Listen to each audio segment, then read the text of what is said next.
Hello everyone. A Jonesboro patrol shifts into high-speed chaos.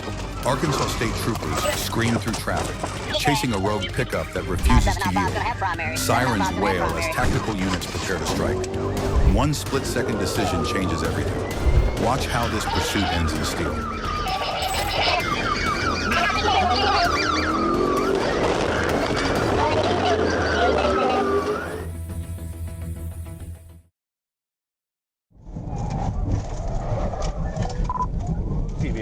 TVI.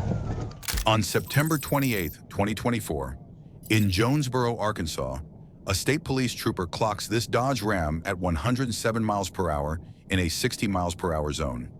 After using a turn lane to pass illegally, the driver suddenly stops at a red light. For a moment, it looks like he might realize his mistake. Then he floors it, runs the light, and charges straight into a residential area. At this speed, the trooper is forced to make a difficult decision. 37.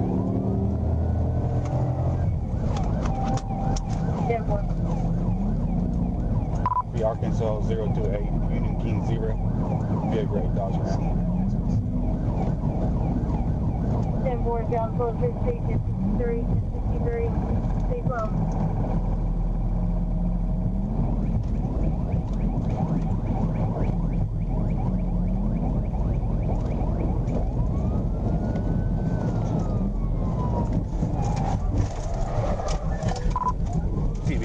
TVI.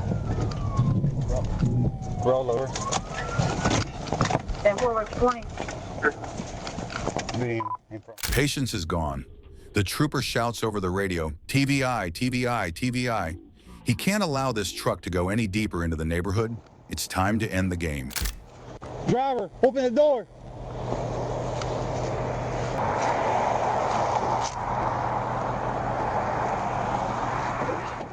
The driver, identified as Hotchkiss, was forcibly removed. He's responsible for destroying a $5,000 utility pole and now faces a long list of serious charges: felony fleeing, reckless driving, driving while intoxicated, and first-degree criminal mischief. Offenses that could put him behind bars for years.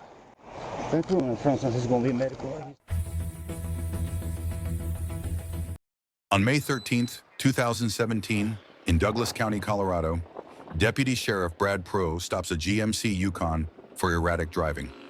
What appears to be a routine traffic stop quickly turns into a life-or-death confrontation within seconds. What's about to happen when that door opens?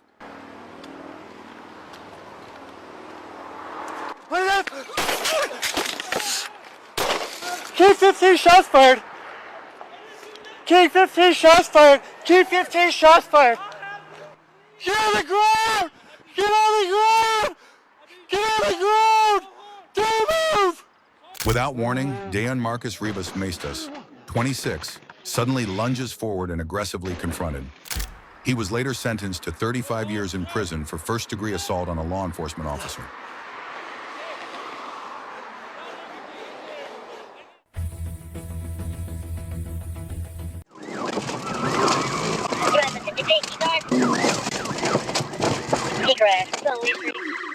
On the night of June 10, 2023 in Atlanta, Georgia, Trooper A. Matthews assists SGT R. Calvert in tracking a reported stolen 2014 GMC Acadia. Notably, this isn't the driver's first escape of the night. He had already fled from Locust Grove and Henry County Police earlier. When Sergeant Calvert activated his lights, the pursuit officially began. For someone who's already gambled twice, do you really think he'll stop this time?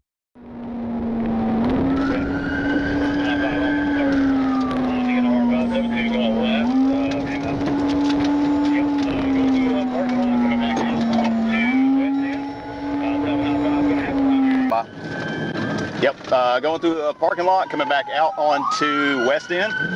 795 is going to have primary. 795 is going to have primary. 795 will be primary at this time. He's going to be 1080. Coming up behind APD. Watch out, watch out, watch out.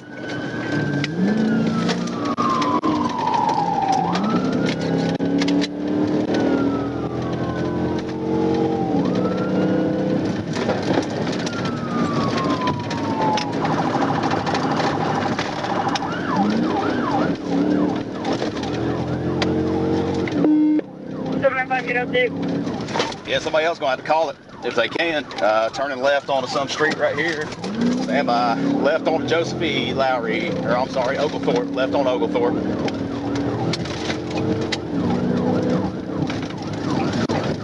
Left on Oglethorpe, Singapore.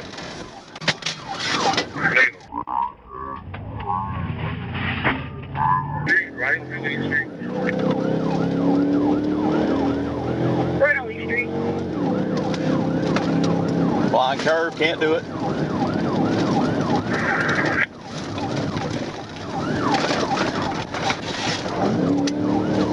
$10.50, still going. You have the 56, keep going.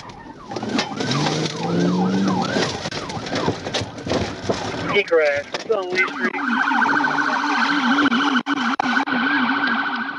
After crashing into a Chrysler and a barrier, he still keeps his foot on the gas. Over the radio comes the call, 1050, still fleeing. This guy clearly doesn't care about anyone's safety. Roll over, motherfucker! Roll over! Roll over! Stupid! Get your ass up! Hands behind your back! Turn around! Meet Willie Joe Williams. After being rear-ended, he bails out of the vehicle and takes 2 taser hits. With a history of auto theft, he now faces multiple felony charges, including obstruction of law enforcement, reckless driving, and possession of stolen property. The lesson is simple. Running only makes your sentence longer. 109 hours, 101 hours.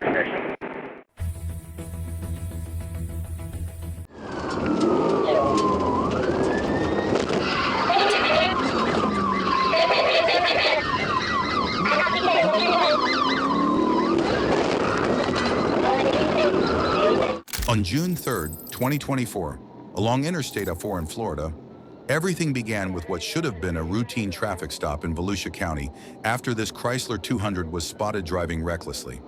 But instead of accepting a citation, the 26-year-old driver from Orlando chose to turn the highway into a race, one decision that would seal his fate within minutes.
At terrifying speeds, he weaves through heavy traffic, cutting off other vehicles without hesitation.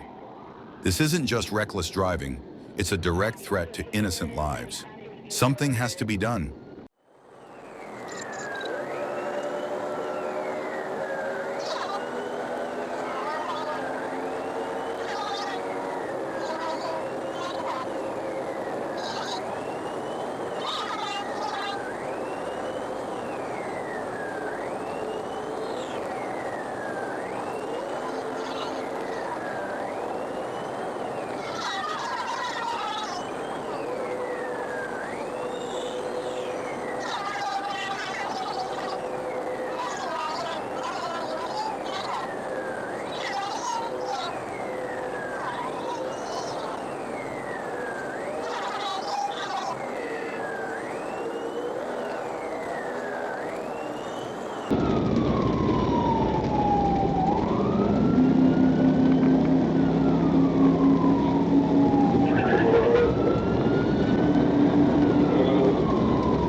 And this is where police patience runs out. Another unit moves into position, ready to deliver the tactical strike. I'm going to pit him. The game is over.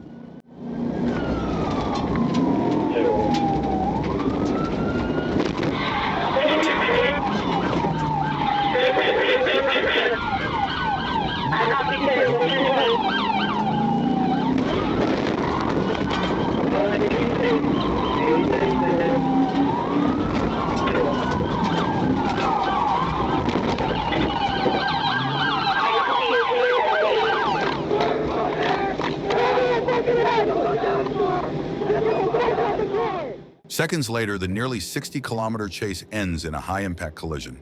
The 26-year-old suspect is transported to the hospital and now faces a second-degree felony charge for fleeing law enforcement, carrying a possible sentence of up to 15 years in prison and a $10,000 fine.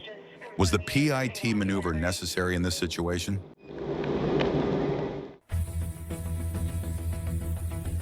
Miami-Dade County, Florida, on September 16, 2025, police received multiple urgent 911 calls reporting a man in a gray Honda Odyssey pointing a gun at pedestrians near a grocery store. Due to an armed suspect threatening the public, a Miami-Dade sheriff's sergeant arrives first on scene. When officers order, "Show me your hands," the suspect responds, "I don't have hands." A simple command is refused. How will this situation escalate? Let me see your hands. Let me see your fucking hands. I ain't got no hands. Let me see your fucking hands. I ain't got no hands.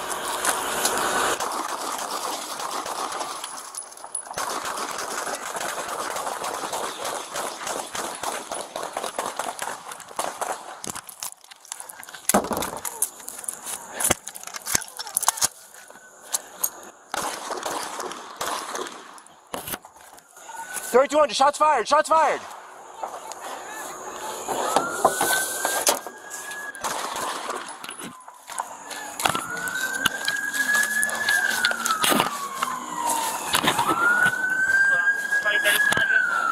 Shots fired. Shots fired. Watch for crossfire. He's armed. This is an armed subject, name is Rosary, 216 and 162 item 315. He's in the car. He's in the car. Where is he? A fateful decision. Jose Pineda Jr., 44, discharged a firearm, leading to a decisive response from law enforcement to ensure public safety. No officers were injured. The investigation remains active. What do you think about the suspect's cryptic response? "I don't have hands"? Was it defiance or a sign of a mental health crisis?